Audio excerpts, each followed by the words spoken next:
All right, we're here with Christie, Melby, Gibbons.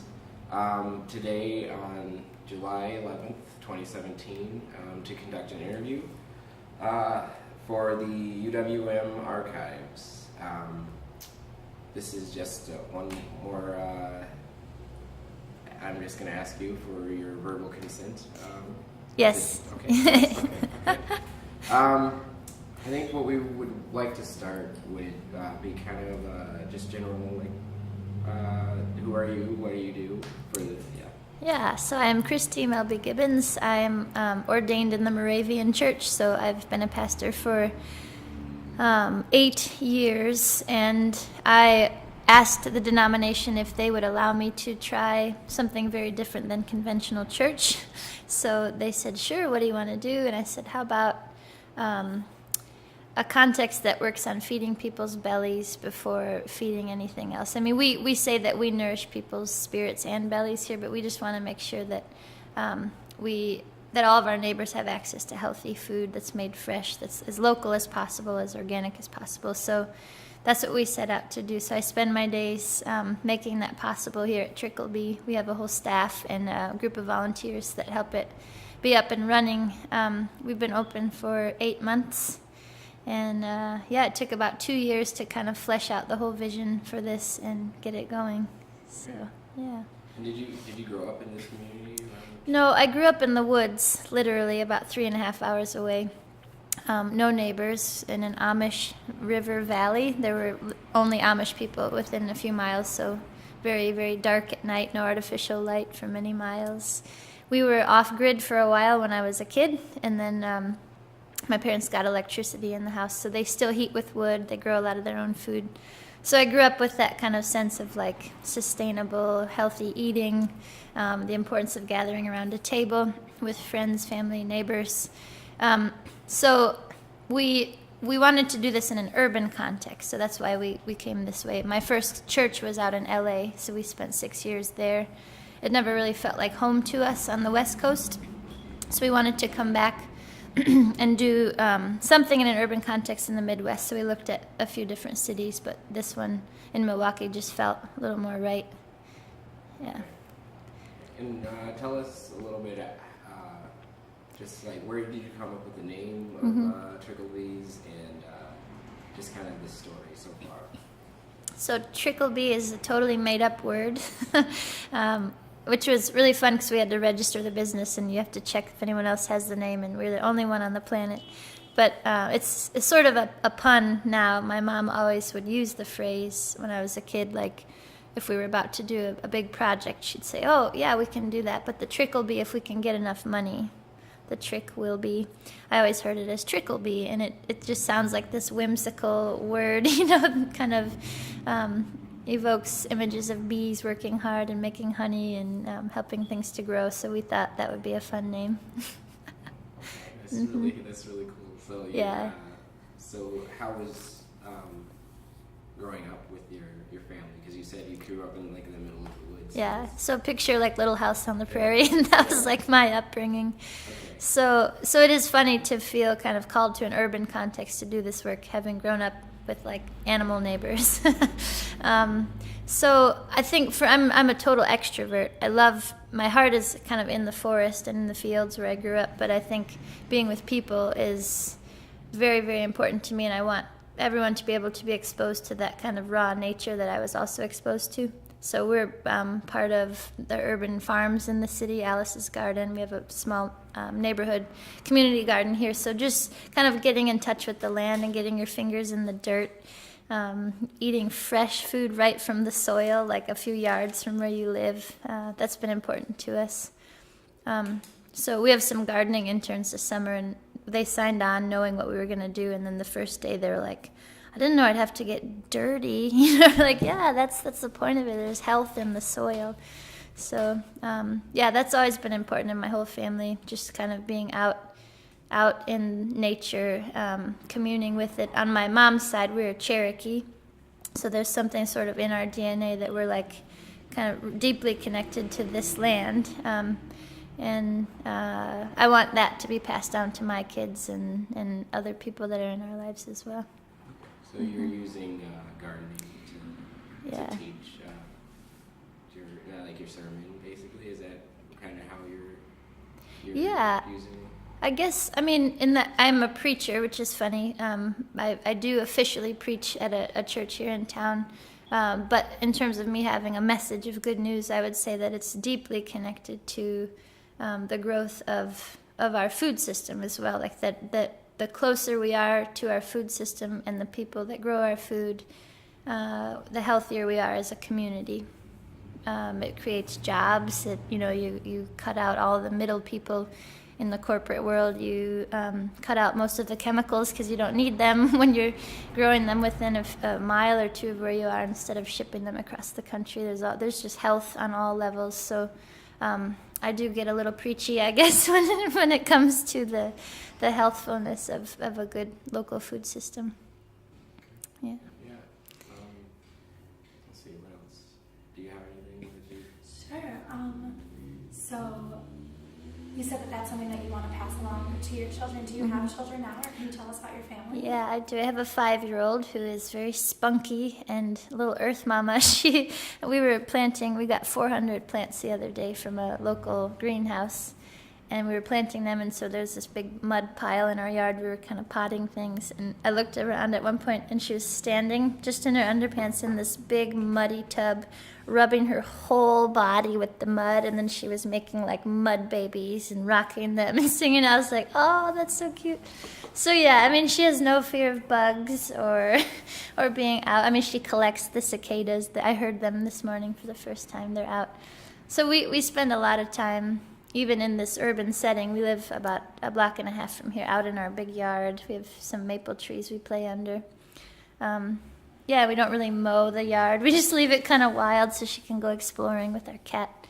My husband is from more of a suburban part of Iowa, and he was not as comfortable in earthy settings when we first met, but I think he's sort of grown more cozy with the outdoors. And now that's like what we do when we have time off to spend together. We go to the beach and collect rocks, or we play in parks and climb trees. And we don't have a TV on purpose. We've decided as a family to just cut that out of our lives.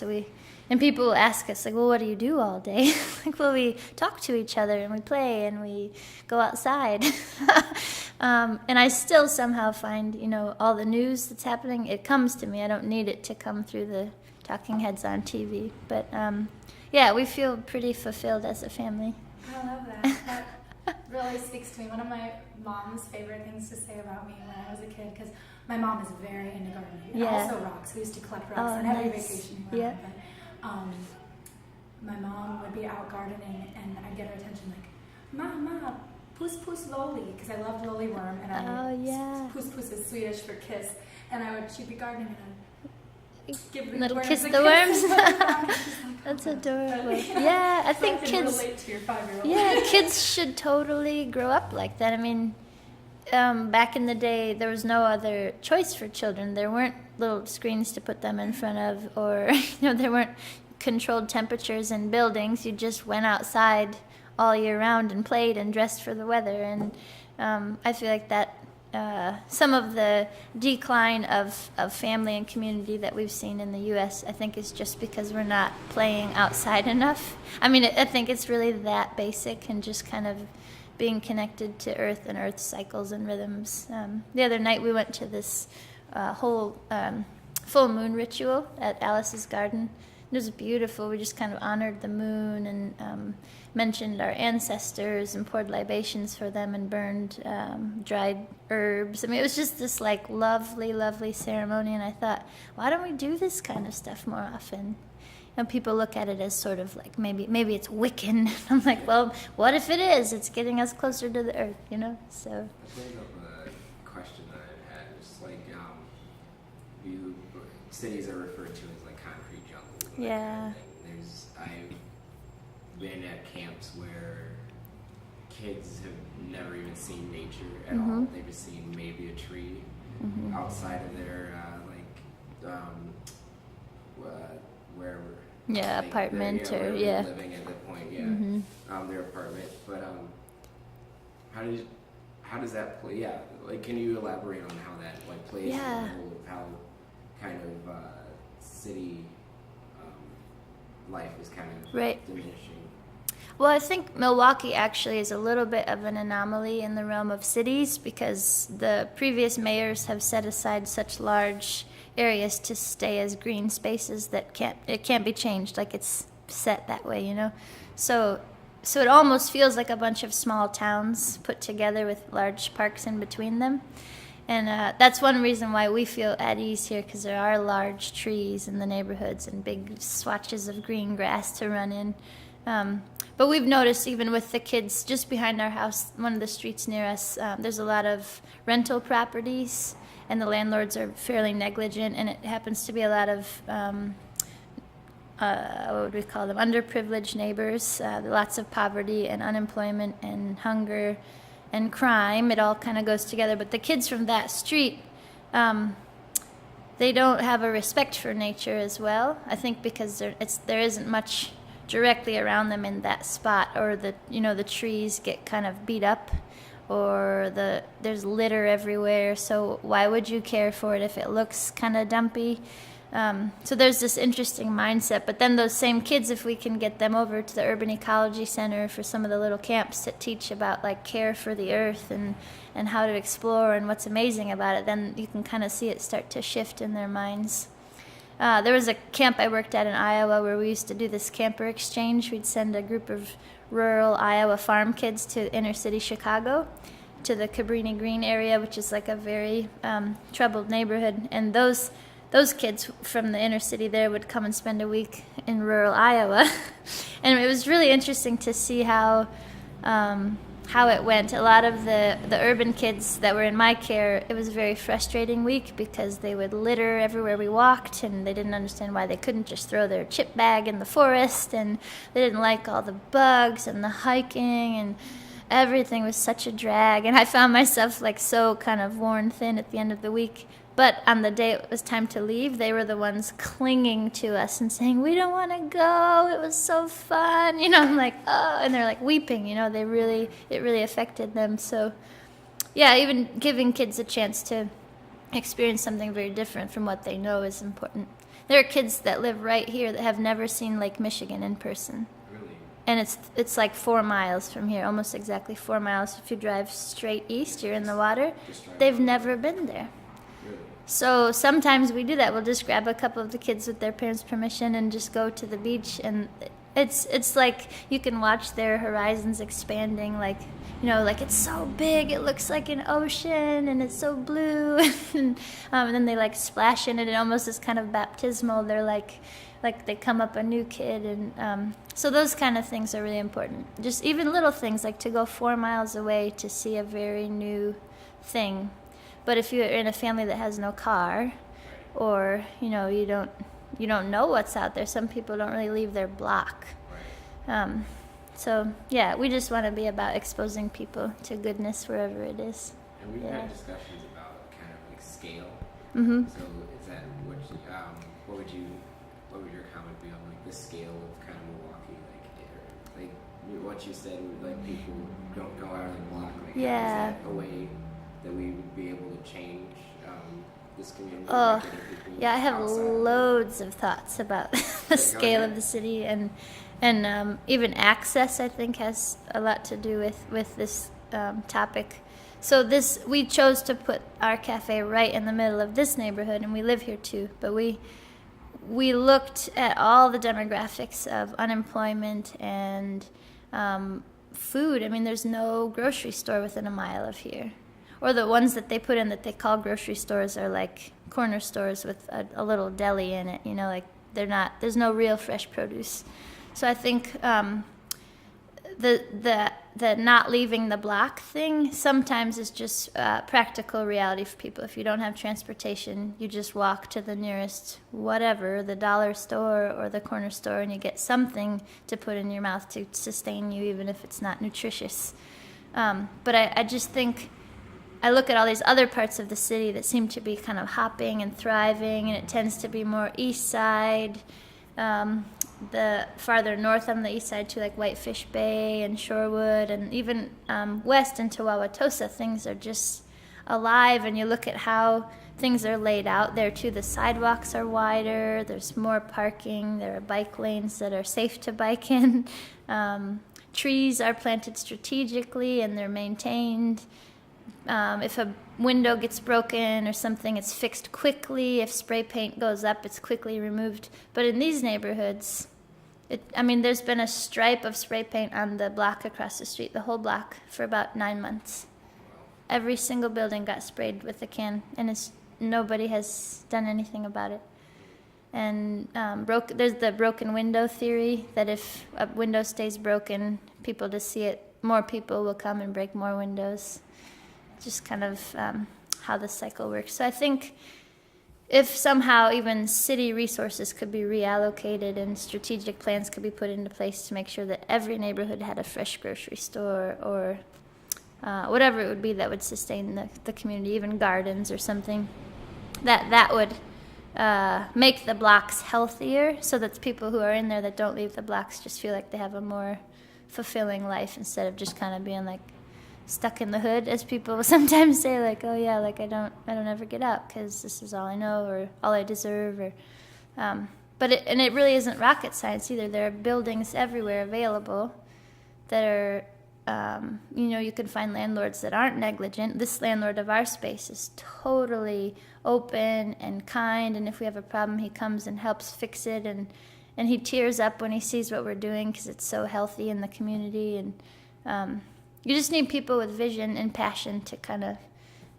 to tend to those issues. And if you see a building that's empty that looks like you could fix it up, just start asking questions like, how could we get the space? What would we need to fix it? And what could go there? And ask neighbors, what would you want in your neighborhood? Sometimes people think they know what people want, and it really isn't the thing. Maybe it's something like a laundromat, or I don't know, it could be even more basic. But so yeah, we just try to be here as a little bright spot in an area that's sort of been neglected by city resources. Yeah. It's interesting you say all of the things that you were explaining, like Whitefish Bay, Shorewood, even Wauwatosa, are all the things that they've been teaching us in architecture school, right, of how we can redevelop the space and make it more lively. But it's interesting to see that a lot of us aren't being shown. Like, this is the first time I've been in Sherman Park, right, and we're supposed to be designing for Milwaukee, but right. Sherman Park is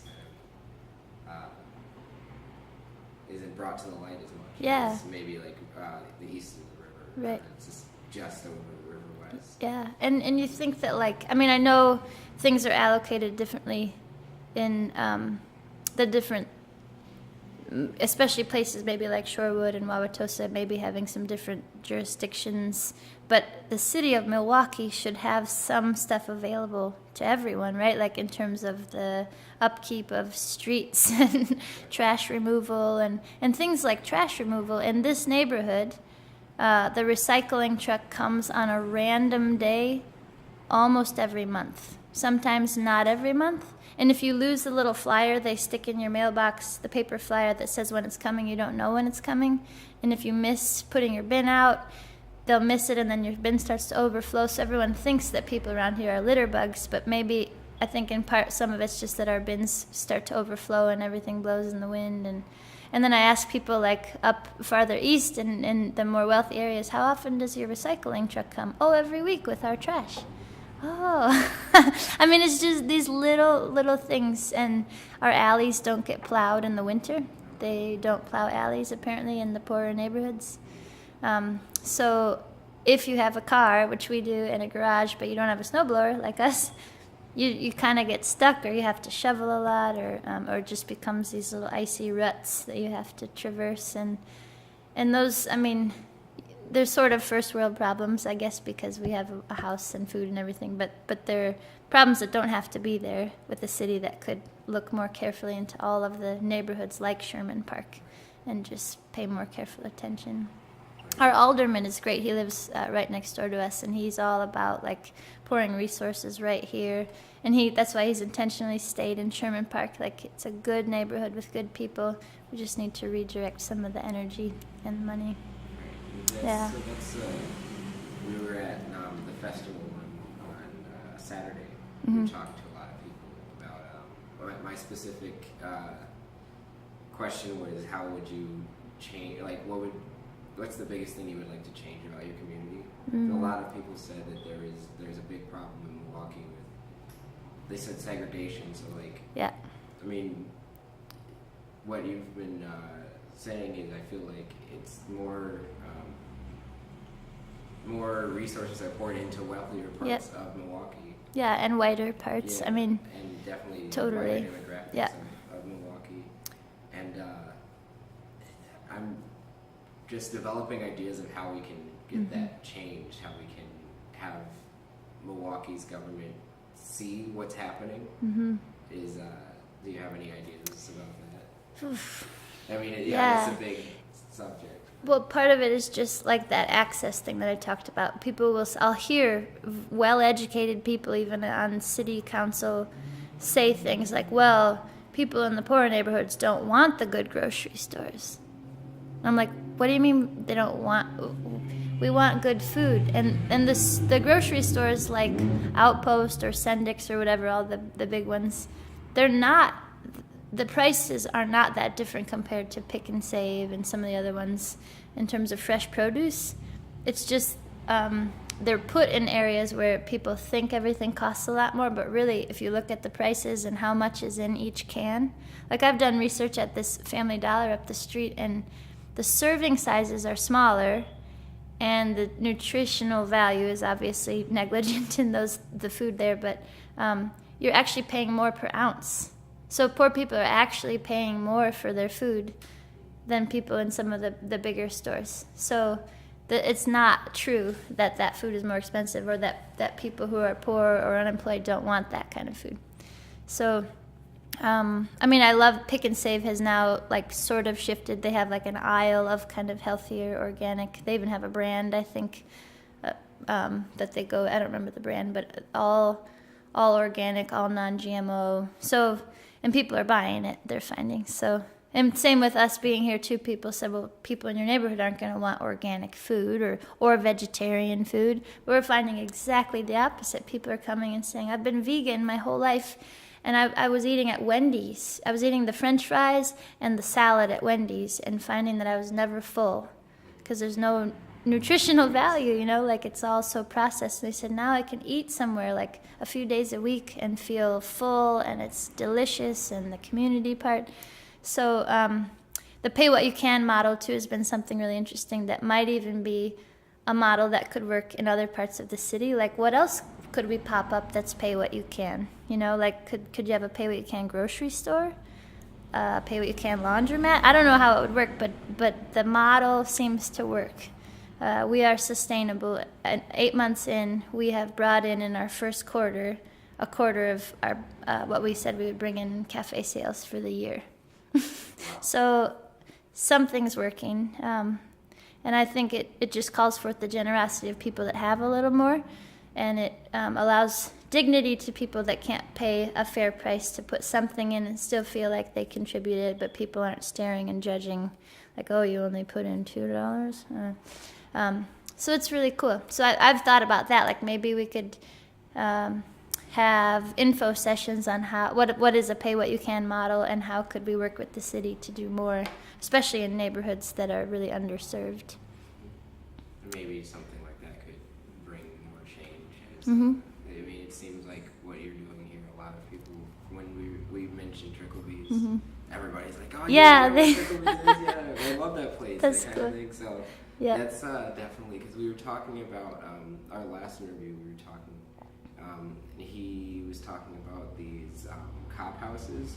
So it's basically like police, they rent out, or they buy like an abandoned house, or like a foreclosed house, and they actually have it was kind of like they had police officers in the house, like living there, and then that kind of made, within like, I think they said a 10-block radius, a little bit safer. Interesting. Like it just kind of.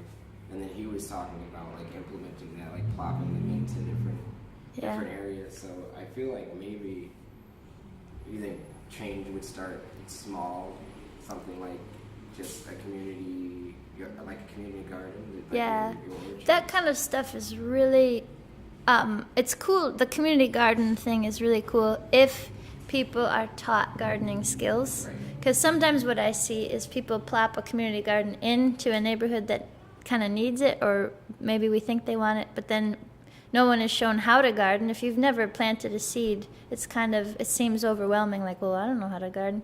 But you need to have like ways to show people how to cultivate the soil and how to weed and how not to pull the whole plant out. Some people, when they're harvesting, we were working with some neighborhood kids, they'll pull the whole plant out. And we're like, oh no, you just take the produce off and leave the plant in.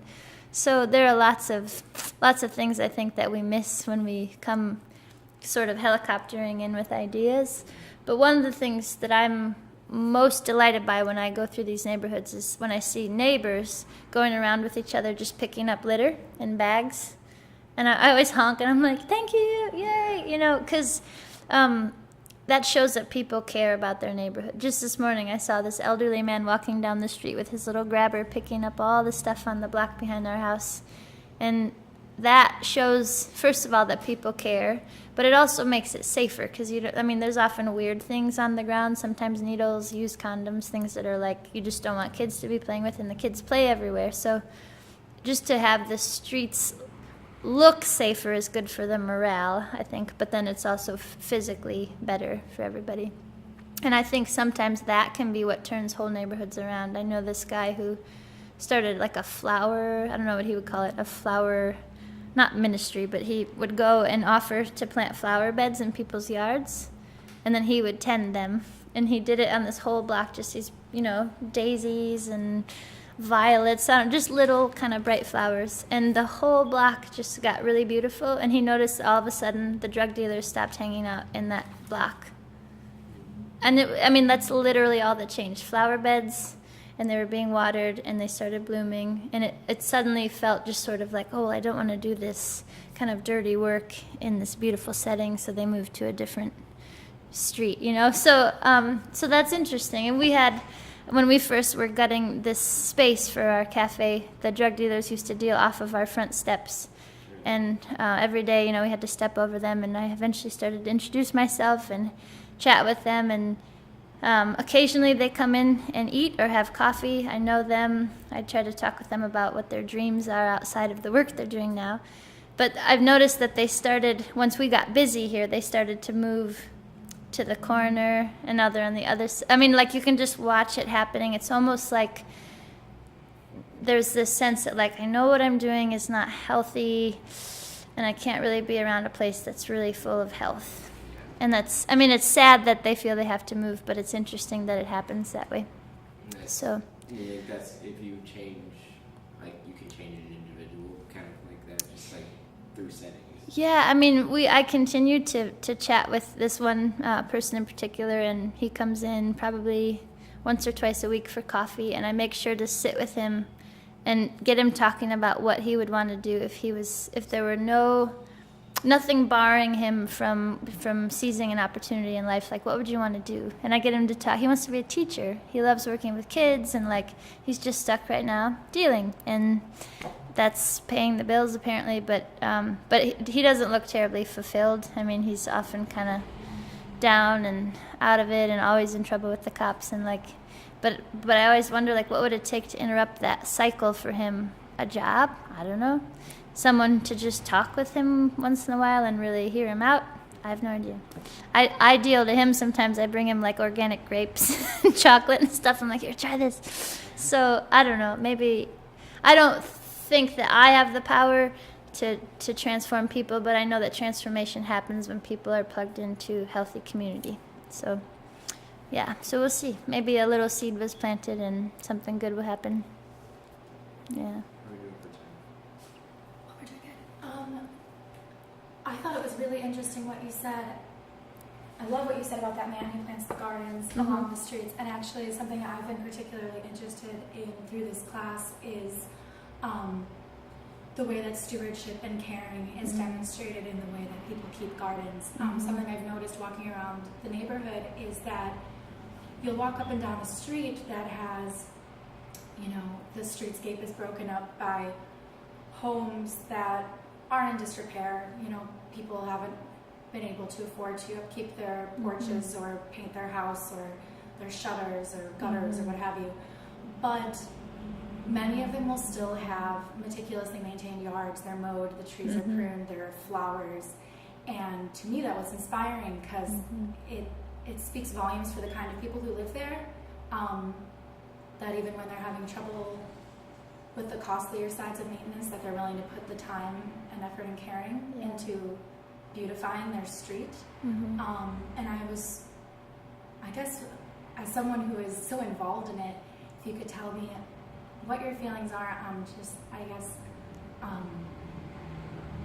what that does for the morale both of the person and of the other people living around them on the street. I think just you mentioned it, like just the caring for something outside of the self, like to tend to something in the earth and watch it grow and help it produce, if it's a vegetable plant, you know, help it produce fruit, or if it's a flower, help it to bloom beautifully and attract bees and butterflies. Something about that gets people out of whatever they could be focusing on in the self, and that's often a depressive state, right? Like, I don't have money, my spouse lost their job, maybe my spouse is imprisoned, all these things that they could be focusing on, but the gardening gets them out of that for a minute and kind of into the soil, and they're caring for something and helping it grow, and that's like, from a psychological standpoint, that's like healing, you know, for the soul and the spirit. So that's important. And even like we have often helped in the realm of housing homeless neighbors, the housing first model of being sort of this new theory that if you just get people housed off the street, then you can focus on all the other issues that might be plaguing their life, like addiction, mental health, whatever. So when we move people into a house, small apartment or a room or something, I always gift them with a house plant. Always. And it's even just like these little potted like spider plants that you can't really kill, right? You have to like try to kill a spider plant. So I always give them a plant, and I tell them you just give it a drink every week.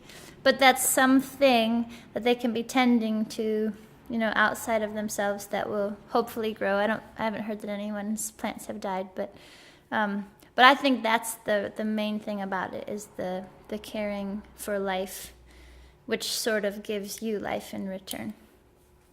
I love that. Yeah. You mentioned Alice's garden before. Can you tell us a bit about Alice's garden? Yeah, it's I don't know how big it is, an urban organic farm on 21st and Garfield, right by the Brown Elementary School, and I think there are like 120 really large garden plots in there. We've had the same one for 3 years. It's a 16 by 16 plot, and we can get a good yield from our little. Well, it's a big plot in terms of a garden. But it's really cool because we have gatherings of all of the gardeners pretty regularly, a potluck every month. On Tuesdays, they do artisan markets where people are there weeding, and then you can come shop from local vendors who make soaps and bath bombs and all different things. So it's such a healthy space. And Venus Williams, who's the executive director, she often says this is a piece of heaven in Milwaukee. And when you go through the gate and you're suddenly in this kind of, you know, paradise. Like, everything's so lush, and there are bees everywhere, honeybees and bumblebees all over, and butterflies, and sometimes little critters and bunnies. We don't really want the bunnies there, but but it's cool to see things in the city like that. And we just love going. I mean, the work is kind of hard, and we end up like with dirt under our nails, but we always go home happy. And we try to bring some of our neighborhood friends, especially the kids, over sometimes to help us weed. And I learned recently that soil actually has antidepressants in it, which are more powerful than Prozac. There's these microbial bacteria that affect the brain more powerfully than Prozac, and the effects can last up to 3 weeks in the body. So we always try to get the kids, like, just touch the soil, like, just rub it. And we even have them, like, rub it on their arms or into a cut. If they get cut, I always put dirt on it, because I think that, I mean, it's like medicine, you know? So it's a blast. And it's a keyed garden. We all have a key, so when people aren't there, it is locked up just to keep it from being vandalized. But most people respect the garden. And it's totally organic. There are no chemicals allowed, no smoking allowed in the fence, even though you're outside. And some people have not really enjoyed that, but they just want it to be a space that's totally clean and healthy and free. Yeah, and it's inspiring. I mean, that's a large scale urban garden, and it takes a lot to get something like that going and keep it going. And there are these sort of ongoing battles with county people and stuff like, well, who should be paying the water bill for all the hose water, and whose land really is it? I know, like, Venus, you've been running this for 20 years, but is it really yours? And so sometimes there are these little things that pop up, but the gardeners usually kind of rise together and and can keep it going. So, yeah. Can you tell us a little bit more about Venus? Yeah, so she and I are actually colleagues in different faith traditions. She's in the ELCA, the Evangelical Lutheran Church of America, and we're both considered mission developers in our faith traditions. So her non-conventional context to do ministry is in gardening and kind of herbal apprentice programs. So whenever we're together, I just feel like we're kind of soul sisters. Like we get each other, and how she doesn't fit into the realm of conventional church, like the parish model of like being up front preaching and everyone sits in the pews and goes home, and then you visit them when they're sick. That doesn't work for her or me, and I love that. She's very deeply connected to earth, and she comes from a long line of herbalists. Like her ancestors were very much in the earth and working with growing lots of herbs, and I think she grows 70, that might be a conservative guess, 75, 80 different herbs in the garden every year, and dries them and makes products out of them. So lotions, shampoos, teas. She kind of makes everything. And if you ever have an ailment, you just tell her like, ooh, my bladder, or oh, my whatever, and she'll be like, oh, try this, and she'll give you a free bag of something, and it works. So she's just really fun to be with. She calls herself, what did she say the other day? She's that weird little brown lady. She's like, everybody always remembers me as just kind of, she's little, but she's got this mighty spirit, and you just want to be near her when you're with her. Yeah. Can you tell us about the garden across the street? Sure, what yeah. It's about, what its story is, and maybe your vision for it moving forward? Yeah, so the one across the street is the Uptown Crossing Neighborhood Association Community Garden, which is a lot of words. I call it UCNA, it's the acronym. And that, a group of neighbors wanted there to be a garden plot in the neighborhood, and so they got the city approval, and they put in, I think there are 9 4-by-8-foot beds, and it's like $25 a summer to tend to a bed. And we've now for the second summer done that. They keep a couple of the beds as sort of teaching gardens for any neighborhood kids that want to come and sort of learn how to garden. It hasn't been very intentionally cultivated, so those plots tend to just sort of have a plant or two that wither because the kids don't water them or whatever. But yeah, it's a lovely space. I think they're trying to expand it more and more, like with a more robust composting area, and they put in a rain collecting shed into these big vats where we can harvest the water and water our plants, because we used to just use the hydrant across the street, but you have to haul the water. So it's nice having it right there. But those kind of pocket gardens, I call them, I think would be neat to see in many neighborhoods. Like a lot of the poorer neighborhoods, there are houses that get torn down and there's these empty lots. I think it would be so cool to have people just put in some beds and make them available to neighbors, and maybe come do little gardening workshops. And yeah, so we grow a bunch of produce there for the cafe. This will be our first summer we've been open and can use it. They have mulberry trees there, which is really nice. We get fresh mulberries all the time. There's a raspberry patch that is a community patch. Anyone can collect those. Cherries, I think, are also available. So it's fun. Like neighbor kids will go over and just kind of load up their mouths with all the berries and then run home. And maybe that's all it needs to be right now, just a spot they can come get a sweet treat that's not loaded up with sugar and chemicals. So, yeah. Mm-hmm. I spoke with somebody who had a pamphlet from here, like a brochure, on a series of classes. Oh, yeah.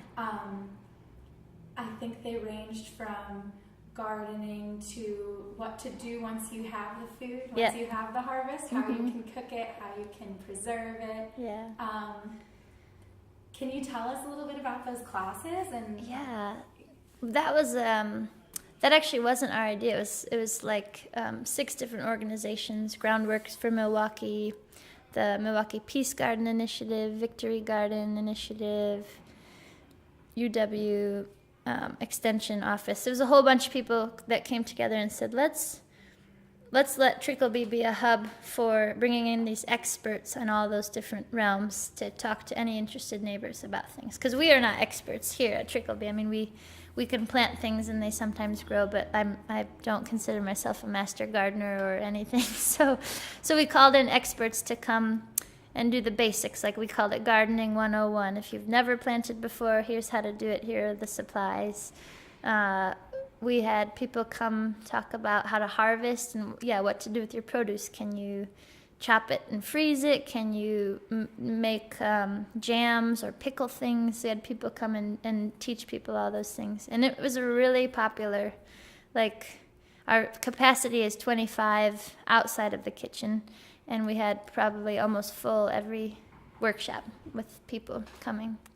And it was a series, so it ended, and people have sort of said, are you going to do more? Because I think people are hungry for that kind of a thing. And I don't know if we would always do that type of a focus, but just some focus on healthy living. So it could be also maybe a mix of like tending to just outdoor play or things that nourish the spirit, like meditation and exercise. I mean, just healthy living would be a goal.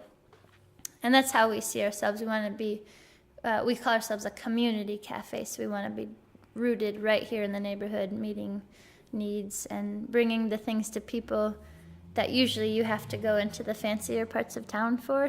Like those kind of workshops would be offered, in the universities or somewhere else, but we want to host them right here, people that can walk over. Yeah.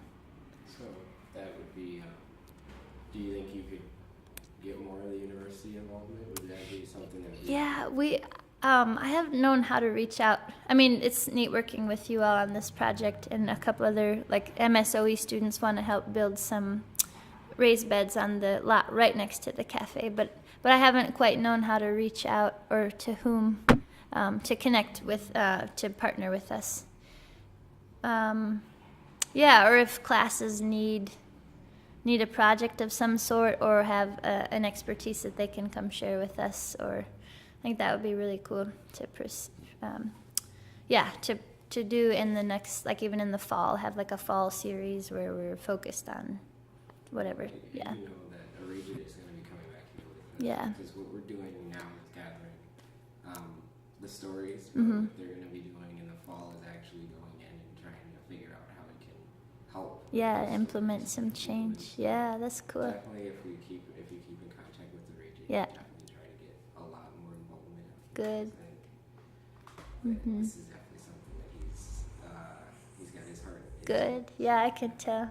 Yeah. Yep. Let's see. Do we have any questions from the others? It was mostly about houses, right? Sure. Well, I have a couple, and I think that one of our partners in this, she is doing a lot of research on boundaries between private and public space, and how those are kind of like shifting mobile boundaries that change with, built environment and whatnot. But I guess I kind of read this business as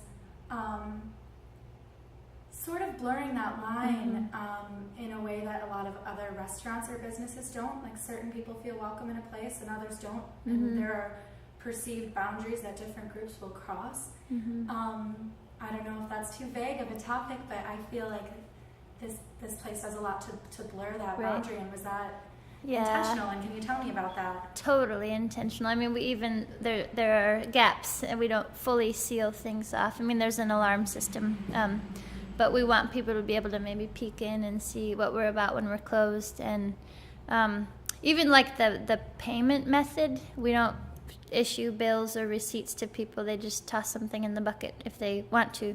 And sometimes people have put in like a thank you note in the bucket because they didn't have anything. And so no one really knows who the paying customers are and who didn't pay, or maybe who paid extra. We had one woman drop in a $500 check one day, and she didn't look like someone who would do that. So yeah, it is a little blurry, sloppy, maybe. And then too, like people who come in to volunteer, you don't necessarily have to have any background in food, hospitality or food service at all to volunteer here. We train people on the job. So we have 7 interns through the Earn and Learn program this summer through Artworks for Milwaukee. And, you know, it's stressful at times because we have to be saying like, oh, remember to wash your hands, or you can't touch your hair and then touch the food. You got, you know, like you have to really be on it. But I think it's so good for them to be in a setting where they can just learn and have people be kind of compassionate teachers and customer base too that sort of understands, like if an intern brings something out and like did something a little funny, they're like, oh, well, you know, like they're doing a good job. And we've had 2 people complain in our 8 months of being open, and it was about like maybe how the dishes were removed from the table. It's not the proper way, or, you know, like I'm like, really? Like, this is not Bartolotta's. You know, we are a neighborhood cafe. So if you're looking for that, there's lots of fancy restaurants you could head to. But yeah, overall, people love that the atmosphere is very laid back, and we always have music playing. It's a little old school. We have this CD changer, a 5-disc changer. That was mine when I was like a kid. And we put in very different music, actually, like 5 very different genres of music every day. So people have said before, like, oh, I loved this one song right when it came in. And then I was like, oh, that's a bad song. And then, then this other awesome song came out. So, like, sort of everyone's offended and delighted throughout the day. So I think they're all layers of kind of setting that, the tone in here of being welcoming and hospitable. I love that. Yeah. I guess I also, you spent a ton of time outside, and I was wondering if there's a particular place in the Sherman Park neighborhood that is just your favorite place to be outside, and why, and what you like to do there, what's inviting about it to you. Besides my backyard. Your backyard? Yeah, well, we have 3 huge maple trees. Actually 2 huge maple trees, 1 ash and then a smaller maple tree that are original to when the house was built, so they're about 104 years old. Just these huge towering trees that literally make a canopy over our backyard every summer. You can't see beyond the trees. Like we're totally in this little jungle, which means nothing grows underneath it, so it's just a little mud patch, which is fun for a 5-year-old. But it's just like we're in this this dome of green and cicadas and squirrels and all the other things that play under there. So that's probably my number one. But we also go a lot to Washington Park. It's such a big, big park, and we love to go around the pond and find all the edibles. You know, there's mulberries and what else do we find? Wild licorice and clover. I always try to teach my daughter the things you can eat. You know, if you're ever stranded somewhere, there are like 10 things that you can eat safely, and you know, maybe it wouldn't nourish you for a while, but it would give you something. So we go and do that. We ride our scooters around the park on the trails, and yeah, just anywhere where there are bugs and trees. It's my favorite. And the lake is the third. So we try to go to the beaches where there aren't as many people. So we did Bradford for a while, but it's a little touristy, and yeah.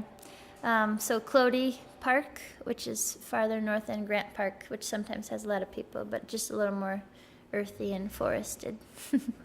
Yeah. And I have a little bit of a rock problem. My whole house is probably like under about a ton of rocks that I've collected. So I always tell my husband, I'm like, it could be worse. I could have other addictions, but mine is collecting rocks and bringing them in the house. Yeah. Me too. Yeah. pretty much anywhere I go on vacation, especially if I'm flying, flat rate shipping is my best friend because I end up picking up so many rocks, and as long as they fit in the box, it's a flat rate.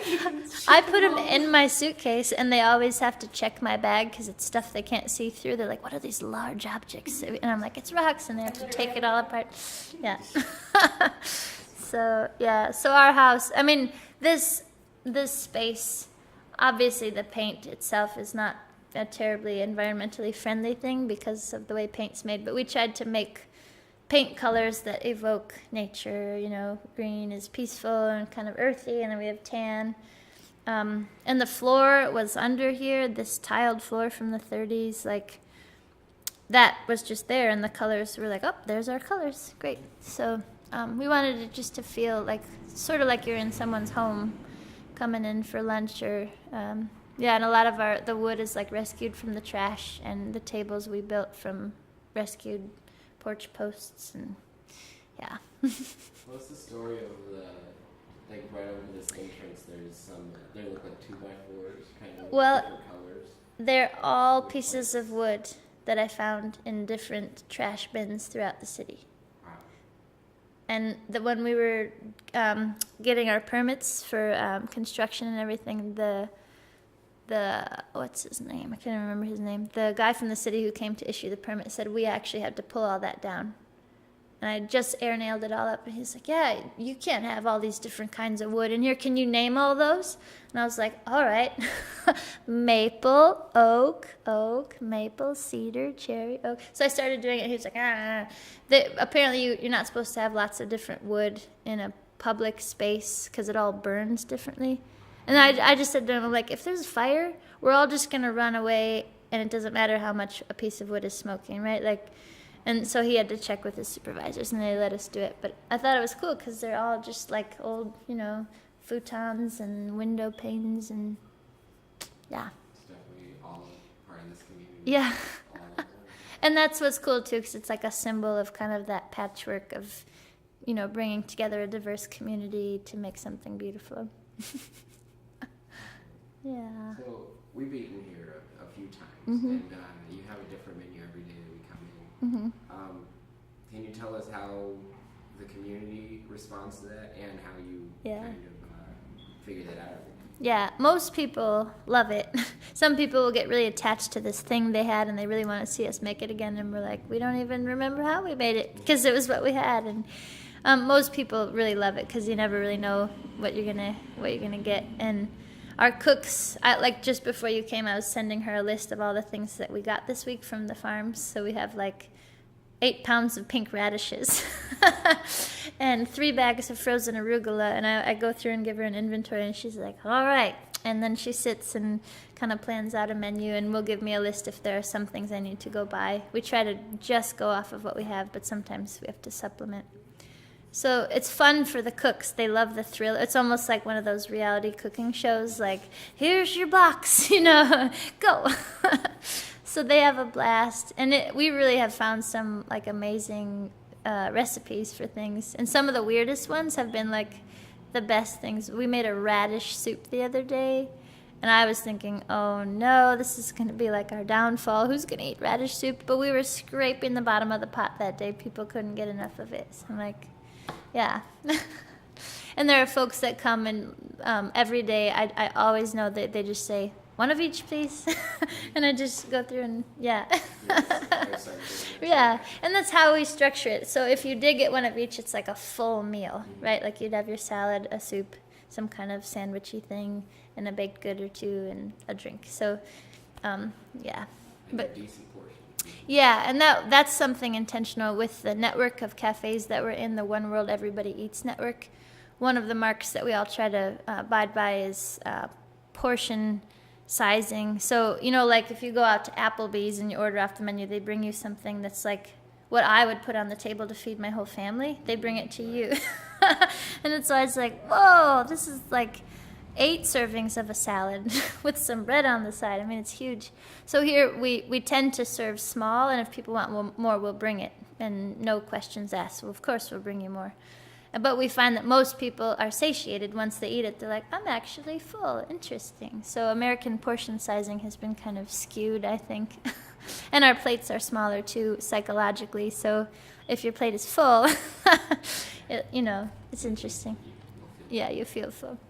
So, but it's a blast. I mean, you never know what a day will bring forth. There was one day we were 10 minutes away from opening, and we had all these, one of our CSA people, they're like foragers, so they had foraged all these really awesome mushrooms, and we had made this wonderful wild mushroom soup, but someone hadn't stirred it for a few minutes, and the mushrooms and rice started to kind of like settle to the bottom, and all of a sudden I was like, oh no, I could smell that like burnt rice or whatever smell, and I was like, oh, and I ran in and stirred it up, and then like by that time the whole soup had been like permeated with that smell. And we put it out in the back hallway, and I was like, oh no, 10 minutes to opening. So we quickly ran, and we just threw together, I don't know if it was our best soup day, but you just roll with whatever happens. Yeah. But most people, like even the Milwaukee food critic, I forget her name, Carol, for the Milwaukee Journal Sentinel, she came secretly and ate here a couple times, and then wrote up an article about us, which I think was one of the most true articles about what we're about. But she loved the food. She's like, I can't really do a review formally because I don't know what they'll serve each day, but she's like, I ate there twice and it was awesome. And you never know. Yeah. And kids love our food, which I really love. When the kids are eating it, that like it is good, right? So my daughter will often get like 2 or 3 plates of salad. And the neighborhood kids, when they first came in, would sort of look at the food like, what is this green stuff? Like, that's kale or whatever, arugula or asparagus, and they'd kind of push it around like, eh. And then they started to slowly kind of take bites, and then they realized like, ooh, it's actually great. And now they're like some of our regular customers. Yeah. It's good, that sense of variety, because like yeah. you said earlier, a lot of people go to the dollar. Right, the Family Dollar. Yeah, Family Dollar, and they get the same things because that's what they know they can afford. Yeah. And then being able to come here and eat fresh food. Yeah. Must be very. And seasonal. I mean, this is stuff that's grown like that week that we're getting.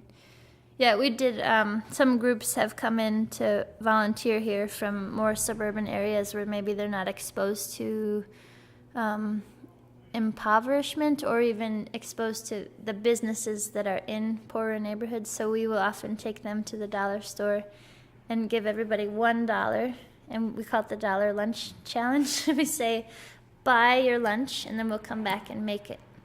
And then we'll talk about what you're eating, how full you feel. And they can go in on teams, maybe like 3 people, put their $3 together to get. So often they'll get like, a thing of hot dogs, maybe a bag of frozen carrots and peas or frozen corn and something. And then like one other thing, maybe a juice box. Like that's what you can get for $3, and that's the healthiest stuff you can find. And then we'll eat it and talk about how like the vegetables actually they're so frozen and so, I think they might even be dyed a little bit. They're just like, you put it in your mouth and it just kind of like disintegrates into water. And we talk about how that if that's the only vegetable you have access to, of course you'll hate vegetables. They taste like crap. You know what I mean? Like, I would not want to eat those. So people think they don't like vegetables. But then when you eat freshly chopped and sauteed in garlic and whatever vegetables, people are like, they can't get enough. So it's a huge difference. Fresh and local makes such a difference. Yeah. Mm-hmm. So you mentioned some awesome things that you did to this building to make it feel like home for your restaurant. But can you also tell us about your first impression, before you did anything, your first impressions of this building, what it was like, and what made you want this to be Trickleby's home? Yeah, I've used the word dump before when I talk about what it first looked like. So I spent 8 months walking for miles up and down both sides of North Avenue, kind of between 50th and 27th, just sort of like walking and looking in all the storefronts, taking down numbers and getting in to see them. And I probably looked in like 7 or 8 that just were, they were all gross, they were all dumpy. But this one, when I got into it, I just could tell the way the sun came in those front windows, I couldn't tell right away. There were actually there was plywood haphazardly nailed over everything here. There were chunks of the floor missing. There was animal droppings and litter and wet plywood and spiders and yuck everywhere, and the smell was disgusting. But I just had this sense, I was like, I think this would be a really cute cafe.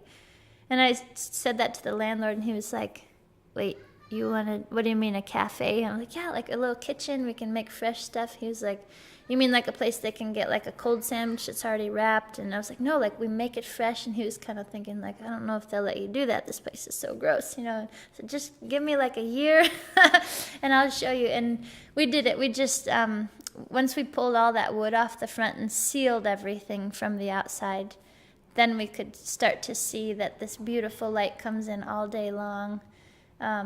The brick wall, we love that. That's like what most restaurants ache for, and we have one, Cream City brick wall. So we just kind of knocked off any mortar that was sticking out. We left all the big nails in the wall where the lath was so we can hang art. And I did a little seal of like polyurethane to keep it from crumbling. But once we kind of gutted everything down and cleaned out the yuck, making it beautiful didn't take too long. We just sort of started painting and putting wood up, and when we unearthed the floor was like the big discovery, like an archaeological dig. We just kept saying, it keeps going, and then the whole floor showed up, and yeah, the landlord just couldn't believe it. He said, I had no idea this was there. Yeah, so it called to me, this one. I don't know. And in part, like, you know, it's right on this corner where there's a green lot right next to it, which is lovely. It's near some pretty busy bus stops, so we get a lot of people walking by, and just had good vibes. So I don't know, this one, I feel like this space chose me more than I chose it. Yeah, but it took a lot of work. 90 people put in 700 hours on gutting it and making it look good. Yeah. Do you have any photos of what it looked like before? We do. If you look on our Facebook page, there's an album. I don't even know what we called it, like renovations or something like that. It was hard to like take full pictures with an iPhone, but some of this was roughed in. Like people had the walls for what's our kitchen were there. The ductwork was in. So you can kind of see through some of those early pictures what we were working with. But I wish I could like have people smell the smells, because it was such a like dank, moldy basement kind of smell that was in here. And I was actually worried about that. I was like, oh, I don't know if we'll be able to get that smell out. But once it was sealed off to all of the outside and stuff, that disappeared pretty quickly. And with a little burning of incense here and there, and now the smell of food is sort of in the walls, but yeah. Can you just tell me what your favorite thing is about Sherman Park? Just about the neighborhood, the community. Well, let's see. I mean, we bought an amazing house actually on Sherman Boulevard, and there's this whole stretch between like Lisbon up to center where the houses are just really cool, and sort of all built within the early 1900s. And this house was available, and it turns out that one of our cooks actually grew up in the house that we live in, which is really funny. We didn't plan that, but that's been really cool, is to be able to get a big old house with like not anything wrong with it. And sadly, we underpaid for it because the neighborhood has such a bad reputation. Like every year we get a letter that says the value of our house went down like $4,000, But the fact that we could do that in a lovely area, our neighbors are amazing. People play in their yards a lot. We often pass our kids over the fence to play with each other. It's just cool. Like there's this sense of like, I want this to be a good neighborhood, and we're part of the goodness. And the other day, actually it was Friday, we went home from the cafe to find that a bunch of our windows in the back of our house had been smashed in. The glass was shattered. And my husband went to look and see, like, did someone get in? No one went in.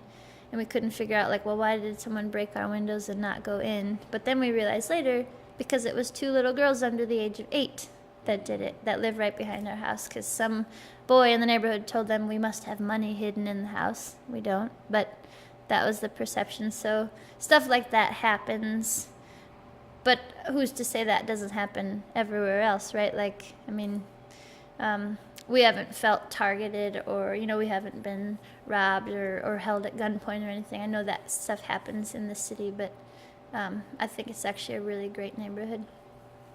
People are good, and they just, I think, sometimes need to be reminded of their own goodness. Like, the news even talks about it, because Sherman Park was where all the businesses were burning and stuff last year, August. And we could smell the smoke. I mean, we were right a few blocks south of where all that happened after Sylville Smith was shot. And the news was talking like, oh, Sherman Park is such a bad neighborhood or whatever. It has this perception of being a bad neighborhood. And I was like, it does? Like, I've never felt that. Like, the library is amazing. Kids are always playing in the park. People say hi when you walk by them on the sidewalk. If you need help, a neighbor comes over and helps you. Like, that's been my experience for 2.5 years since being here.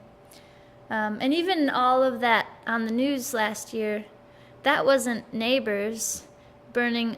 We wouldn't burn our only gas station down in Sherman Park neighborhood. We wouldn't burn down, what was it, a hardware store and a bank. Like, why would we do that to our own businesses? It was people that saw it on the news and came from out of the area with their anger and stuff. Everyone in the neighborhood was like hiding in their living rooms like us, looking out the window, you know, like, what's going on? So it's a perception. Yeah. That I often, whenever I talk to people what we're doing out here, they mention the riots. Mm-hmm. And I always bring up the fact that the news didn't cover that the people of Sherman Park cleaned up the entire riots. The next day. Church groups, and it wasn't even just cleaning up, they were actually doing like prayer walks. I have goosebumps thinking about, like, they were literally just walking. It was elderly people, it was children, just walking and praying for the neighborhood to be a safe space and restored to the goodness that it is. And I was like, that's a testament to a good neighborhood, right? So a bad neighborhood, the violence would continue and everyone would be angry and there'd be more people hospitalized, and it wasn't that way at all. So yeah, there was a little press about that, but it wasn't what got into the big national news at all. Yeah. It's very local. Mm-hmm. Yeah. Like the neighborhood news, I think is what it's called. That's who featured the stories. Milwaukee, like, everybody thought that it was still happening for a long time. Like, I've been living in Milwaukee for, like, on near River West, right next to campus. Oh, nice. And when the news came on about that, people kept calling. Yeah, like, are you okay? Like, are you okay? Is your house on fire? Yeah. I don't live near there, but And one of our board members lives a block from where it happened, and she said it was chaotic, but it was super localized. I mean, it was that gas station and then those string of buildings, yeah. And but that made me think about, that made me go in and research it. Right. And then that's when I found out that there was, everything got cleaned up for the afternoon of that day. And I'm like, nobody heard this. Everybody's just worried about me being being in these riots. But it's like, the people there. And it's complicated because, I am a pacifist. I do not condone any violence or think that violence even remotely comes close to solving any problems. It always seems to exacerbate more violence. But there's something to be said about when people feel like they don't have a voice or are not heard, that the only thing they can resort to is throwing a brick, or, that there's so much pent up in them that they feel like that's what they have to do, is feel like that's like a red flag, like, hello, pay attention, they're not feeling heard. So how can we better hear people before the violence erupts? So yeah, I would never encourage a group of teenagers to do something like that, but the fact that they did it shows me that they're needing to get something out that needs to come out. So we could do that better as a city too, probably just really hearing hearing what people have to say in the way they have to say it, and not shy away from the way things are said, even if it's riddled with F-bombs, and like just get it out and we'll hear you, and it's a safe space. Yeah. I thought that was really something that I thought was very interesting after those riots was I live in River West, but I live on Burleigh, so I'm I just keep going down my street and eventually I'm here. It would take a little while, but I mean it's only a couple miles if you think about it. And I thought that was so interesting that when those riots happened, people who weren't from Milwaukee, like family members from other places, like, oh, are you okay? But I'm like, you know what? It's only a couple miles away. It's practically in my backyard, but it feels like a different world. Yeah. And it's the lack of accessibility, like accessibility goes beyond, I guess, like goods and services, but just the exposure that you have to people in the neighborhood next to you or the neighborhood next to them. And Milwaukee's segregated racially, but it's also segregated just in that neighborhood so identities. Flow. I mean, I feel like there's people from Milwaukee that commute to the suburbs or Kenosha or wherever every day from work, but the flow between neighborhoods is so minimal that even though I was only a couple miles away from that, I felt like I was nowhere near it. Right. And yeah, it's so true. And we as a family we make intentional decisions because we have a car also, to sometimes go to very different parts of our own city. Like we found this one pupuseria on the south side. We love pupusas. Maybe that was an LA thing that we we got addicted to. But we go eat at this pupuseria like once a month on the south side. And it's such a different, it feels like you're in a different city. And all you do is cross a bridge and go left, and you're like, oh, like everything's in Spanish down here. And so that's really fun. And then we shop, we're members of the co-op in River West, so we're there. Our daughter's school is Tamarack Waldorf on Brady. So we have made some choices to actually be plugged in different areas. Like we're plugged in where we are, and we're members of this urban ecology center and go to this library and bank right here. But we try to get out a little for our own sake too, to remind ourselves like it isn't just Sherman Park. Milwaukee's quite large and quite diverse. And I think it's healthy for our little one to see all the different facets of the city. Yeah. And even like structurally, you were saying earlier, like the scale of things and stuff is so different, just in different neighborhoods. You realize like, well, the sidewalks are different here, or the way the trees are planted is different, or the storefront, even the signage is different in areas. Like certain things are allowed to be on windows, and some areas they don't allow words on the windows, and it's just so interesting to make note of those things. Yeah. Okay, well, we're getting around to that time. Do you have anything else that you would like to say, like mention? Oh, so I guess maybe I'm even doing my own therapy right now. But one of our denominational leaders will check in on my work because I'm ordained, and this is considered my call in the Moravian Church. I'll be checked on like every month, kind of how's it going? What are your needs? What are the challenges? I always give good, honest feedback, but he'll often say, well, are you talking to people about Jesus? And I'm like, well, no. I mean, like that doesn't seem important to me, but from his perspective, to have a ministry, you need to be doing that. And so the feedback is always, you need to be more overt about sort of like reminding people of this. And I said, well, actually, we've been very intentional not to do that. People know where I'm rooted. I mean, Jesus is tattooed on my arm. We have quotes from him on the wall, but you don't have to be affiliated with Christianity or any religion to even be a part of things here. Even some of the more meditative gatherings that we've done, we have people of all faith traditions and no faith tradition come and be a part of things. So that's been a very intentional choice. We are inclusive with any word language of blessing that we use. If we do that before community meals,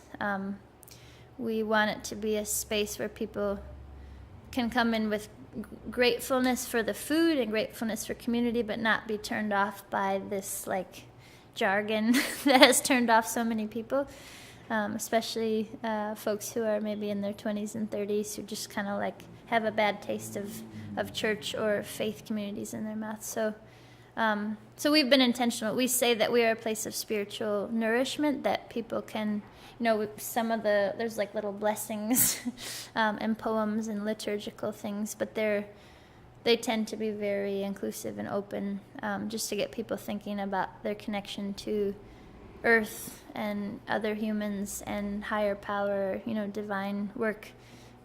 So that's been a really interesting journey to be on, because most people love that we are inclusive and open and hospitable, but some people more in the realm of church, Moravian or otherwise, who have said like, well, I don't see you proselytizing or whatever. I'm like, because that scares me and it doesn't feel authentic, so we won't do that. But it's cool. Most people, when they see, they're like, oh, because I think on our sign it says like cozy chapel or something, and they're like, oh, what does that mean? But then they come in, they're like, oh yeah, there's pews and like church. That's a pulpit that the people take the orders from, So there's like elements of that if people kind of notice.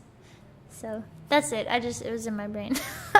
So, that was great. Good. All right. Well, Yeah. this has been Christie, and I think I forgot to mention who's talking. The interviewer. I'm Kaylin Reed, and then I have Stephanie Giesland. Yes, I forgot your last name. Just wanted to know. It's a weird last name. That's fine. Okay, and then I think if we just sit for just a little bit, so we can get kind of The room the tone room recorded. yeah. Sweet.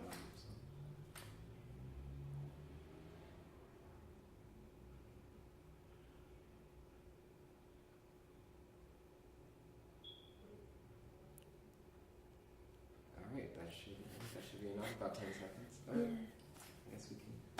All right. Thank you so much. You even got the chirp of the smoke detector in the back hallway. That's authentic.